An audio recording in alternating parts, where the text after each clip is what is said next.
Hey everyone, and welcome back to The Deep Read. I'm Mike, Hi, everyone. and I'm here with Emily, as always. Always a pleasure.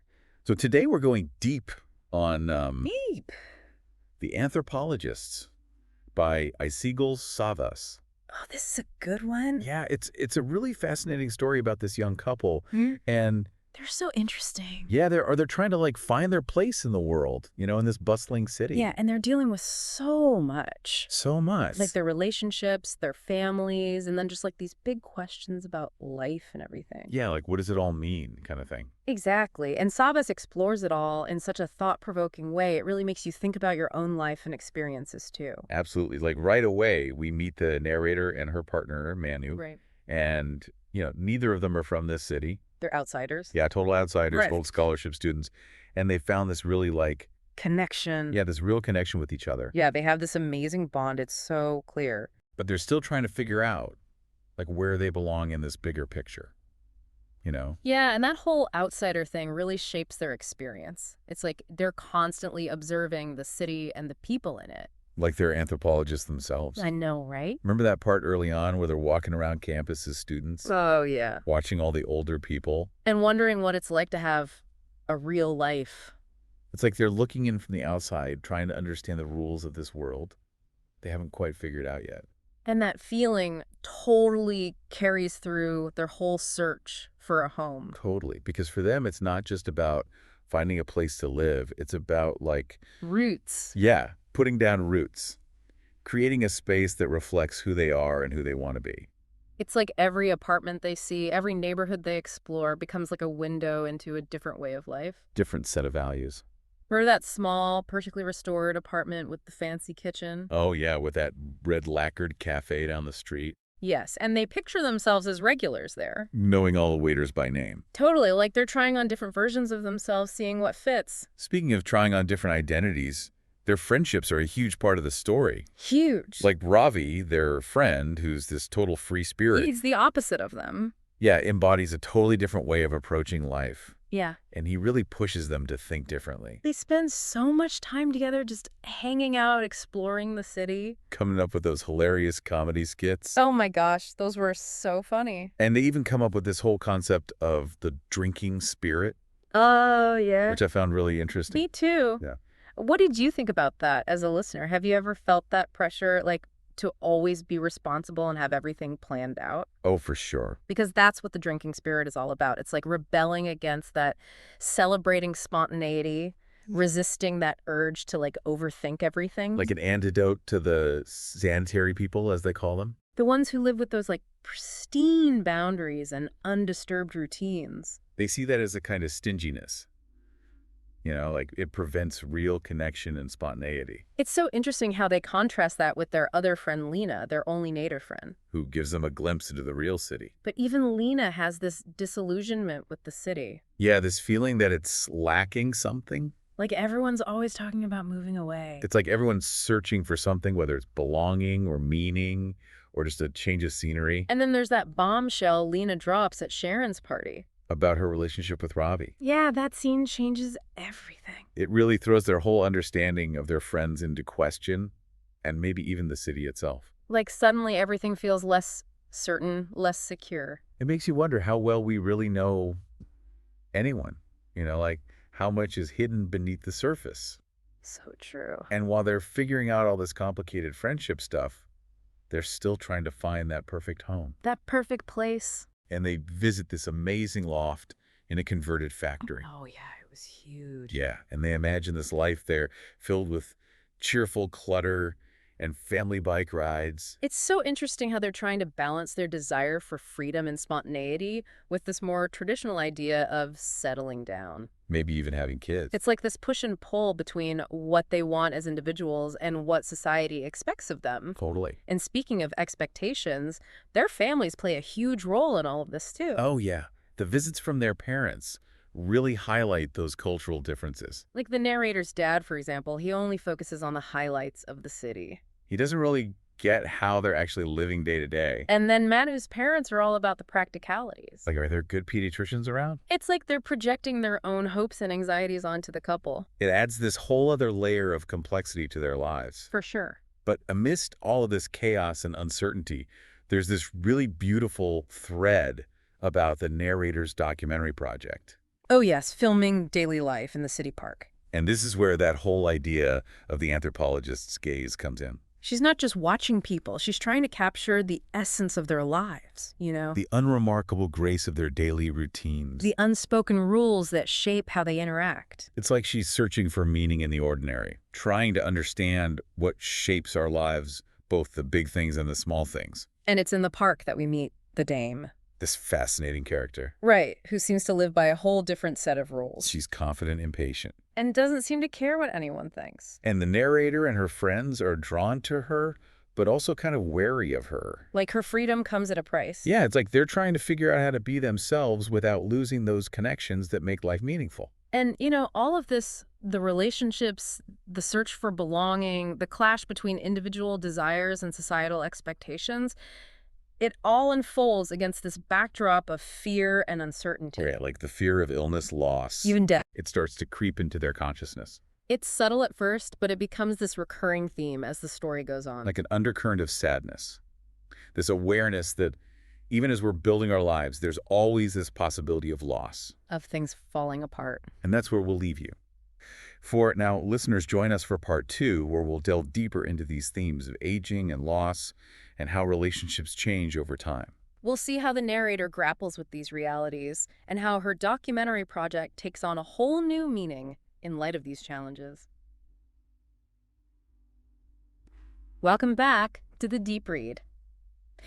You know, we're really getting into the heart of The Anthropologists by Aysegul Savas. Yeah, this part gets really, really real. It does. Our narrator is starting to face some tough stuff about life and love. And like just how much things change as you get older. It's so powerful how she grapples with the fact that her loved ones are getting older. Yeah, you see it especially with her grandmother. Her health is declining. And those video calls she has with her mom and grandmother. Yeah, when she notices like the physical changes. Those little signs of vulnerability. Man, those hit hard.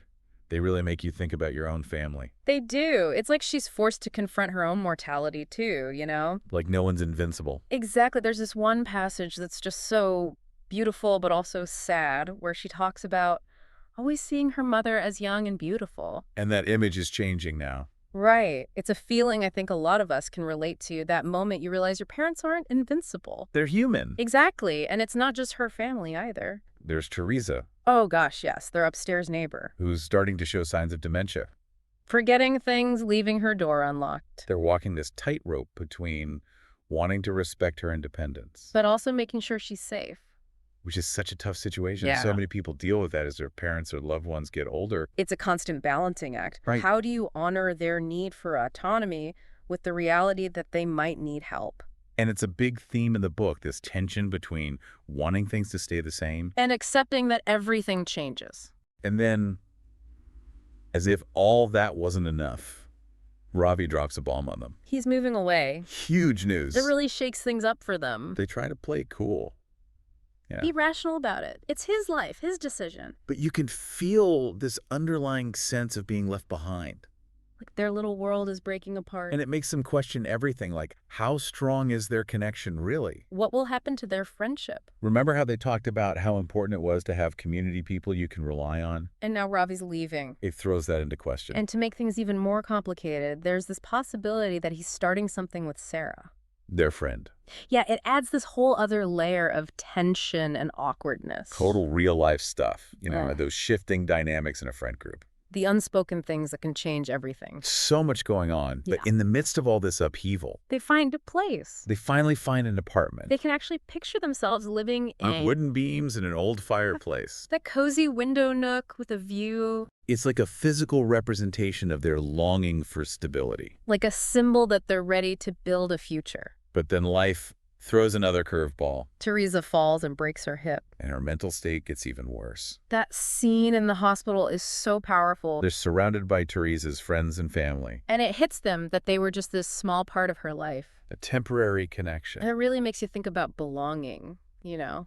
Is it about permanence or the intensity of the connection? Even if it's fleeting. And while they're dealing with saying goodbye to Teresa, they're also getting ready to say goodbye to Ravi. They're also getting ready to say goodbye to Ravi. His departure is looming. You know, Casting a shadow over everything. you can feel the weight of it in their last moments together. Like their friendship is at a crossroads. Unsure of what the future holds? There's that awkward gathering at Sharon's apartment Oh, where man. Lena makes a scene. Yeah, calling out the dullness and fakeness of it all. It's like she's lashing out at their attempts to create stability and community when everything feels so uncertain. And then there's the whole thing with Ravi and Sarah. Is it serious? Is he moving on? The narrator tries to figure it out, but he's evasive. Adds to the tension. And right in the middle of all this friendship drama, Their offer on the apartment is accepted.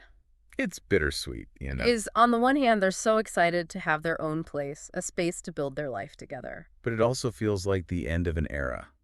A farewell to their life in this city. They start packing up their stuff, sorting through the remnants of their experiences. It's both exciting and sad. Remember when they find those old pay stubs? Tucked away in a forgotten envelope. It's like they're rediscovering parts of themselves they'd forgotten about. And as they're packing, they have to deal with their families too, Oh yeah, their family's expectations. which don't always match up with the choices they've made, It's that universal struggle of balancing your own path, with what your loved ones expect of you.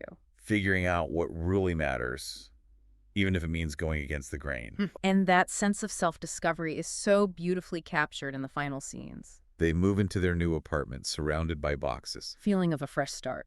Ravi's about to leave, There's sadness there. but also hope. This recognition that their bond might be strong enough to survive distance. They reminisce about all the things they love. The simple joys, breakfasts, pastries from their favorite bakery lazy weekends. Those moments of intimacy and connection And they reaffirm their commitment to each other. to their own unique way of being in the world. Those final lines are amazing. When Manu says, I guess it's time to get belligerent, And the narrator replies, I guess it's time to get belligerent and make a scene. it's such a powerful statement. A rejection of societal pressures, a Yeah. celebration of their unconventional love story. A perfect ending to a book that really challenges how we think about belonging. Makes us see relationships in a new light. Reminds us how beautiful and fragile life can be. Back again with the deep read, wrapping things up with Aysegul Savas, The Anthropologists. Such a moving book, so much to think about. It really has love, loss, friendship, what it means to belong. We've been with the narrator and Manu through so much. Ups and downs, big decisions, aging illness. And this last part, it doesn't let up. No, it doesn't. It's like all the pieces of the story start falling into place. You really get this complete picture of what it means to be human. One thing that really hits you in this section is the narrator's awareness of time passing. Yeah, that sense of how fleeting life is. You see it most with Teresa. She's in a nursing home now, lost in the fog of dementia, Heartbreaking to see them trying to connect with her, reading her poetry. trying to hold on to those pieces of who she used to be But she's slipping away. into a world they can't reach. It makes you face those fears, you know? About loss, about memory, about how everything changes. There's that scene where they're with Teresa watching a concert on TV. And she's describing what's happening. But she's mixing up reality with her own world. It's beautiful, but so unsettling. Makes you think about how we hold on to people we love. How we deal with their absence, even when they're still physically there. It's about how complex grief can be. How it can start even before the actual loss. And while they're saying goodbye to Teresa in their way, they're also preparing to say goodbye to Ravi. He's about to start a new life far away. His leaving hangs over everything. You feel it in their last moments together. Their friendship is at a crossroads. Uncertain future. Remember that awkward gathering at Sharon's? Oh yeah. Lena makes a scene. Calling everything dull and fake. Like she's attacking their attempts to create some sense of stability when everything feels so fragile. And then there's a whole Ravi and Sarah thing. Is it real? Is he moving on? The narrator tries to get answers, but he's so evasive. Just adds to the tension. And then right in the middle of all this, Their offer on the apartment is accepted. such a bittersweet moment. They're thrilled to have their own place, a space to build a future. But it's also closing a chapter, Saying goodbye to their life in this city. packing up their stuff, going through all their memories. Exciting and melancholic at the same time. Like finding those old pay stubs, In a way. rediscovering parts of Yeah, themselves. and their families weigh in too. Of course, those expectations. Not always matching up with their choices. That struggle between what you want and what your family wants. Figure out what matters. Going your own way. Those final scenes capture that self-discovery so beautifully. Moving into the new apartment boxes everywhere. Feeling of new beginnings. Ravi's leaving. Sadness, but hope too. Their bond might just survive the distance. They remember all the good times. Breakfast pastries, lazy weekends, those moments of closeness. They reaffirm their commitment to each other. To their own way of being in the world. Manu says, I guess it's time to get belligerent. And she says, I guess it's time to get belligerent and make a scene. Such a powerful declaration. Rejecting expectations, embracing their unique love story. Perfect ending to a book that challenges our ideas about belonging. Makes us think differently about relationships. Reminds us how beautiful and fragile life is. So what does it all mean? What's the takeaway? Savas wants us to examine how we define home. How we find meaning in a world that's always changing. Embracing the complexities of connection, the joy and sorrow, the search for our place. It struck me how she captures those small moments of grace. The little details of life. Making breakfast, watching detective shows, walking through the park. It's a reminder to pay attention to the everyday. Find meaning in the ordinary. Because those shared moments are where we truly connect.